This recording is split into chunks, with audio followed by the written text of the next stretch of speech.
Zay ny amin'ny vovoim farakibolana misa dimapolo amzato no nozarain'ny ministerany fampianarana ara-teknika sy ny fampiofanana arakasa ho an'ny ivitoeram-pampianarana ara-teknika sy ny fampiofanana arakasa androany tetsy amin'ny foibe toeran'ny ministera entina indrindra anamafisana sy anatevenana ny fifehezana ny teny frantsay.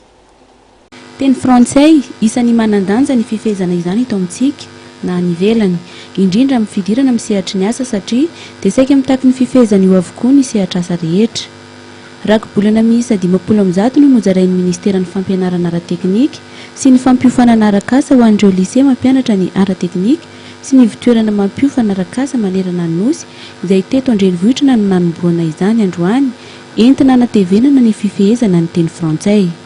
Mandritra ny volana aprily kosa ny fizarana ny any amin'ny faritany sy any ambanivohitra maro. Vokatry ny fiara-miasan'ny ministera sy ny ambassadeur frantsay no nahazoana izao rakobolana izao. Fanomezana avy amin'ny fiara-miasa frantsay ny ambassade de France. Izy io dia fanotana dictionnaire natokana manokana ho antsika aty Madagasikara zany. Ary nomena ny ministera telo izay misahana ny fanabeazana eto Madagasikara. Ao anatin'izany ny ministeran'ny fanabeazam-pirenena, ao anatin'izany ny ministeran'ny fampianarana ambony sy ny fikarohana ara-tsiansa, ary dia isika eto amin'ny ministera ny fampianarana asa, fampianarana teknika ary ny fanofanana arakasa. Ny anjara nomena ny ministera dia eo amin'ny 10 ka ho zaraina amin'ireo le biblioteka misy amin'ireo toeram-pampianarana eran'ny Madagasikara izay tantanin'ny ministera. Ao anatin'izany zany ny centre de formation professionnelle, ao anatin'izany ny lycée technique professionnel ka manerana ny Madagasikara, dia eo koa ny isaky ny direction eto amin'ny direction centrale dia eo ireo les directeurs régionaux ka apetraka amin'ny biblioteka izy io. Ho fanomanana ny fandraisana ny fionana tampony ny firenena amin'ny teny frantsay dia misy ihany koa ny fanofanana ireo mpampianatra malagasy ny méthodologue izay tarindra matoa Sonia Michaud, intervenante avy any Canada. Matianina eto amin'ny faritry Afrika ireto mpiofana ireto fa tsy ho an'ny Madagasikara ihany. Entina anatevenana sy anamafisana ny fifehezana ny teny frantsay zany.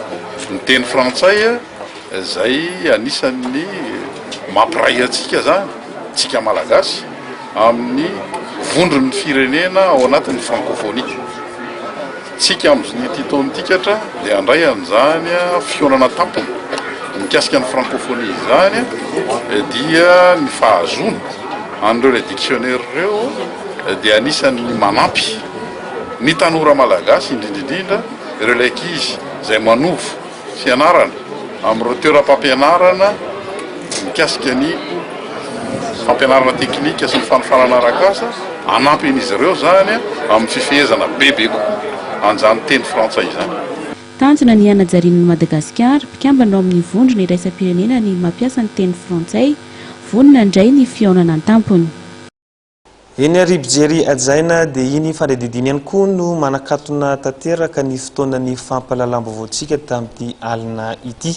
Isaorana ianao tany atokantrano tany naharitra ny jery hatramin'ny farany. Manentana anao hatrany izay eto amin'ny fahitalavitra MATV fa mbola maro ireo fandarana izay no manana ho antsika any atokantrano any ka aza misaraka amin'ny fahitalavitra MATV ary.